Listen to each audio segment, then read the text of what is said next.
Le printemps. Pour un apiculteur, ce n'est pas juste le retour des beaux jours, c'est le coup d'envoi. C'est un moment de pure stratégie, où chaque décision va littéralement façonner toute l'année à venir. C'est vraiment là que tout se joue. Et au cœur de toute cette réflexion, il y a ce dilemme, la grande question.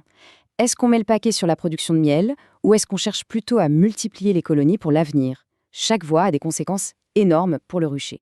Il faut voir la ruche au printemps comme un moteur qui monte en régime, un moteur surpuissant.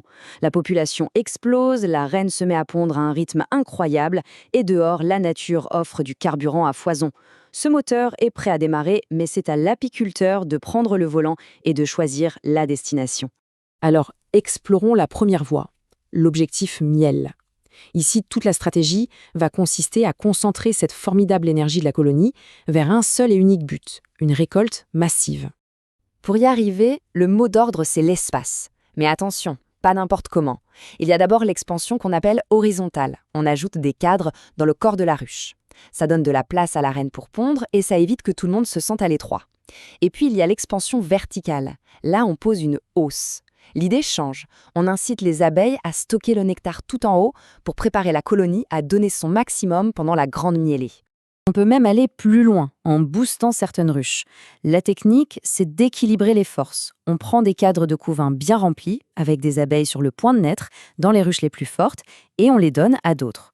Le but, c'est de se créer de véritables supercolonies, des bêtes de course calibrées pour une performance maximale, pile au bon moment.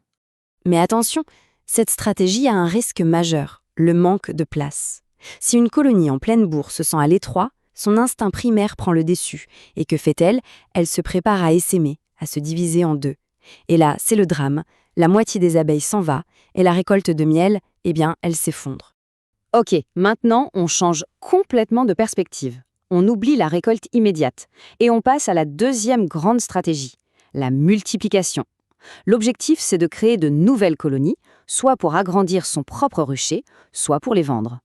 Mais attention, on ne divise pas une ruche sur un coup de tête. Il faut que plusieurs conditions soient réunies. Il faut une colonie vraiment très forte, avec au moins 7 ou 8 cadres de couvain, une population super dense, la présence de mâles, les faux-bourdons, ils sont indispensables pour féconder la future reine, et bien sûr un environnement riche en pollen et en nectar. Alors concrètement, comment ça se passe? C'est assez méthodique.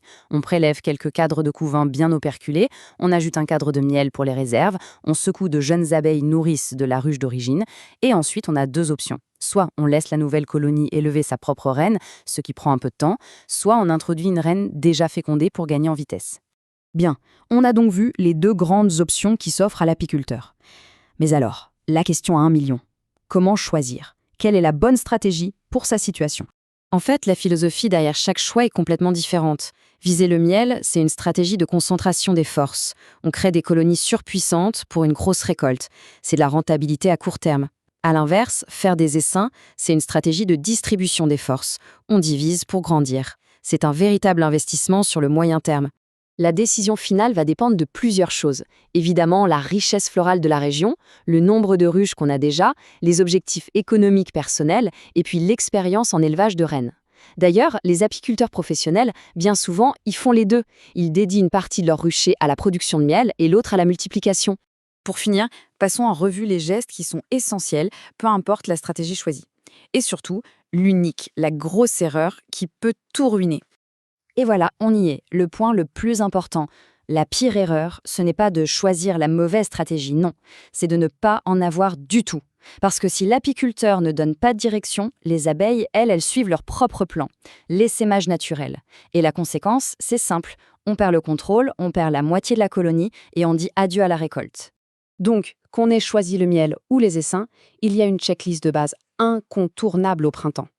Il faut vérifier la qualité de la ponte de la reine, contrôler l'état sanitaire général, traquer ce maudit varroa et stimuler avec un peu de sirop si c'est nécessaire.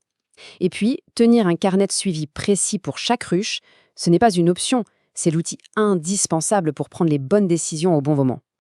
On le voit bien, le printemps, c'est la saison des décisions. Production de miel ou création de nouveaux lessins, l'important c'est d'avoir un cap, d'avoir une stratégie claire.